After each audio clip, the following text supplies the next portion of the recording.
Olá, gente querida! Hoje é o dia 20 de fevereiro. Hoje é domingo, sétimo domingo do tempo comum. A palavra de Deus desse domingo nos ajuda a compreender como é que o cristão deve lidar com o perdão nos relacionamentos com os irmãos no seio da comunidade. O texto do Santo Evangelho é de Lucas, capítulo 6, versículos 27 a 38. Naquele tempo disse Jesus a seus discípulos: A vós que me escutais, eu digo: amai os vossos inimigos e fazei o bem aos que vos odeiam. Bendizei os que vos amaldiçoam e rezai por aqueles que vos caluniam. Se alguém te der uma bofetada numa face, oferece também a outra. Se alguém te tomar o manto, deixa-o levar também a túnica. Dá a quem te pedir. E se alguém tirar o que é teu, não peças que o devolva. O que vós desejais que os outros vos façam, fazei-o também vós a eles. Se amais somente aqueles que vos amam, que recompensa tereis? Até os pecadores amam aqueles que os amam. E se fazeis o bem somente aos que vos fazem o bem, que recompensa tereis? Até os pecadores fazem assim. E se emprestais somente àqueles de quem esperais receber, que recompensa tereis? Até os pecadores emprestam aos pecadores, para receber de volta a mesma quantia. Ao contrário, amai os vossos inimigos, fazei o bem e emprestai, sem esperar coisa alguma em troca. Então a vossa recompensa será grande, e sereis filhos do Altíssimo, porque Deus é bondoso também para com os ingratos e maus. Sede misericordiosos, como também o vosso Pai é misericordioso. Não julgueis, e não sereis julgados. Não condeneis, e não sereis condenados. Perdoai, e sereis perdoados. Dai, e vos será dado. Uma boa medida, calcada, sacudida, transbordante, será colocada no vosso colo. Porque com a medida com que medirdes os outros, vós também sereis medidos. Palavra da salvação. Glória a vós, Senhor. Minhas irmãs e meus irmãos, comecemos a nossa reflexão pela primeira leitura, que é do primeiro livro de Samuel. O conflito entre Saul e Davi cresceu cada vez mais. Saul era o rei, o primeiro rei de Israel, e Davi era o seu genro. Davi era casado com a filha de Saul, Micol. Só que depois da morte de Golias, sobretudo, Davi se transformou num líder muito popular, muito carismático. E Saul cada vez mais foi perdendo popularidade, perdendo carisma, na linguagem bíblica e espiritual, perdendo a presença do Espírito Santo de Deus. Dizem os psicólogos, psicanalistas e psiquiatras que a personalidade de Saul era muito complicada. Provavelmente ele tinha transtornos de bipolaridade ou coisa do gênero. Passava da euforia para a depressão em minutos. Pois bem, Saul tinha horas de verdadeira amizade, proteção, companheirismo, paternidade em relação a Davi. Sobretudo porque Davi era casado com sua filha e era amicíssimo do filho, Jonatã. A relação de Davi com Saul era, portanto, muito complexa e variava bastante conforme os humores de Saul. Pois bem, Saul estava com seu exército procurando Davi para prendê-lo, para matá-lo. Davi tinha consciência de que Saul era o ungido do Senhor. Davi não nutria no seu coração ódio, rancor e desejo de morte. Ele então encontrou uma oportunidade. Saul desceu ao deserto de Zif, estava acompanhado de 3.000 homens, e Davi, à noite, aproximou-se bastante de Saul, teve a oportunidade de matá-lo, chegou à cabeceira da sua cama, mas não o fez. Ao contrário, ele tomou lá na cabeceira da cama a sua bilha de água, tomou a sua lança e fugiu, correu para o outro lado da montanha e de lá gritou para Saul. Para Saul perceber que ele, Davi, teve a oportunidade de matá-lo, esteve à cabeceira de sua cama e não o matou. Ao contrário, perdoou o seu inimigo e defendeu a vida dele, a vida de Saul. Saul, portanto, tinha sempre uma recaída, chorava, pedia perdão, se reconciliava, mas depois voltava tudo de novo. Mas é bonita essa experiência. Davi, que teve a oportunidade de matar o seu inimigo, mas preservou a vida do seu inimigo.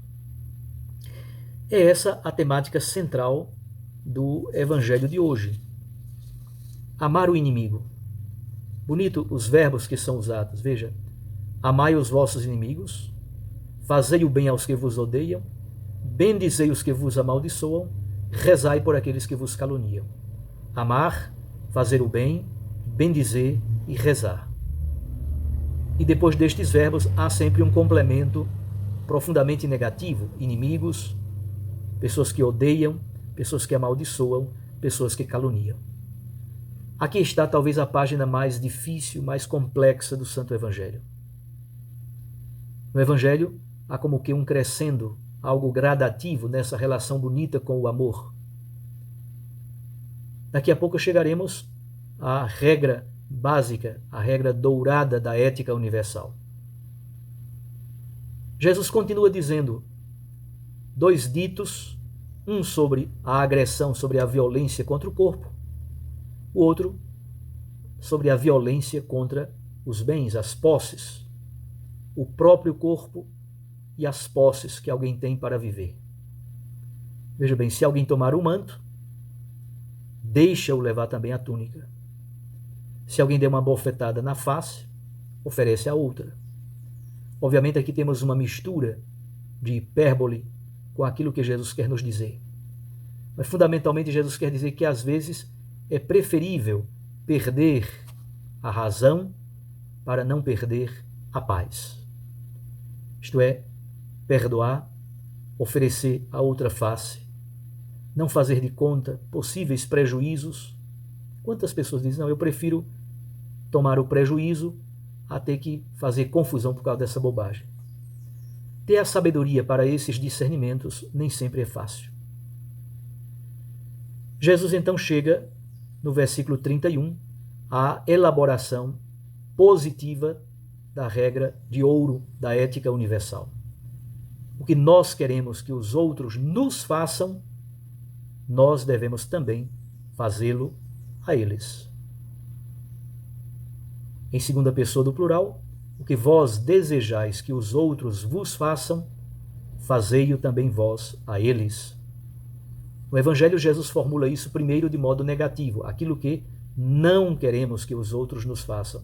Também nós não devemos fazê-lo a eles. Formulação negativa ou formulação positiva, isso faz parte de toda a bacia do Mediterrâneo, da grande reflexão sapiencial da bacia do Mediterrâneo no Oriente Médio. Isto é, a regra de ouro da ética universal nos ajuda a desejar para nós mesmos aquilo que nós queremos também para a vida do outro. É algo complexo, é algo difícil.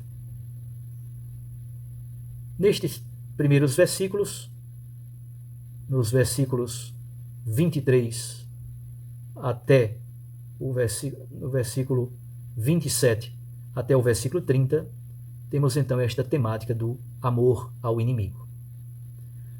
A segunda temática que Jesus nos oferece é a temática da reciprocidade e ao mesmo tempo da gratuidade.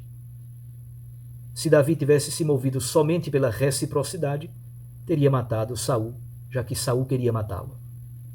Olho por olho e dente por dente. Qual é a novidade cristã? A gratuidade para além da reciprocidade. E qual é a coisa mais gratuita e menos simétrica? O amor generoso de Deus que perdoa o pecador. Jesus então diz 3 sentenças com o verbo amar, fazer o bem e emprestar. Se nós amamos somente aqueles que nos amam, o que estamos fazendo de tão interessante? Nada, os pecadores fazem a mesma coisa. Se nós fazemos o bem somente àqueles que nos fazem o bem, o que estamos fazendo de tão interessante? Nada, porque os pecadores fazem a mesma coisa. E se emprestamos somente de quem esperamos receber empréstimo, o que fazemos de tão interessante? Nada, os pecadores fazem a mesma coisa.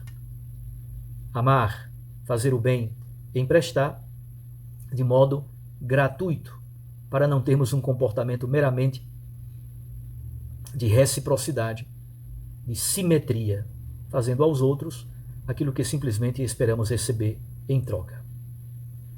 Finalmente, os versículos 35 a 38, aparece aqui a temática da misericórdia e a temática de tornar-nos filhos do Altíssimo. Jesus retoma a frase de modo tão belo, juntando então o amor aos inimigos, o fazer o bem e o emprestar sem esperar coisa alguma em troca. A gratuidade deve ser a grande marca do cristão. Por quê? Porque Deus é o gratuito por excelência. Se Deus fosse nos tratar com base em nossos pecados, em nossas fragilidades, em nossas ignorâncias, em nossa incapacidade de amá-lo e de amar o próximo, ele seria um carrasco, um tirano para conosco.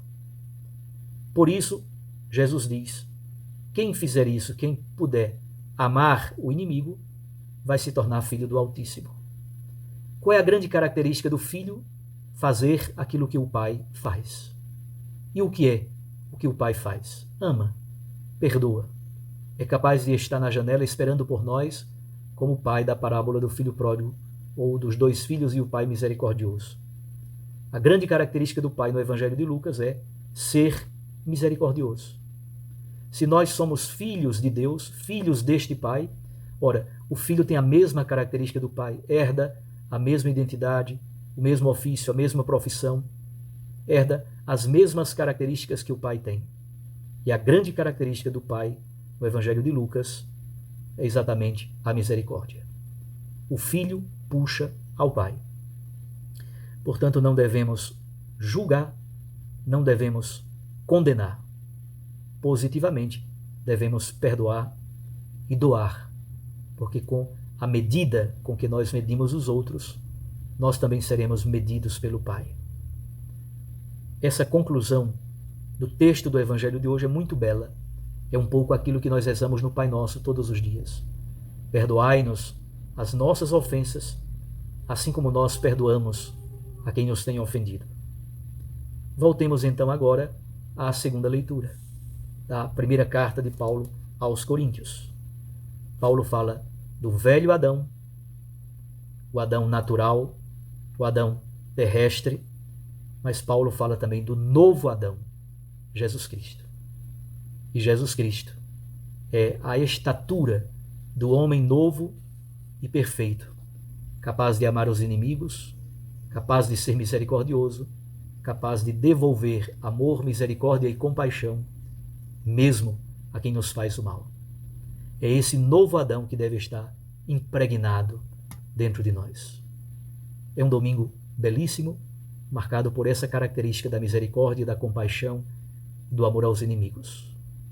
Dar a outra face, se for preciso, para alguém que nos pede a túnica, demos também o manto. E se alguém pede para caminhar conosco 1 quilômetro, caminhemos dois com Ele. Essa é a característica do Deus da misericórdia. E nós somos filhos do Deus da misericórdia. Um abraço a você. Fique com Deus e com sua Mãe Maria Santíssima. Eu os abençoo neste domingo, em nome do Pai, e do Filho, e do Espírito Santo. Amém.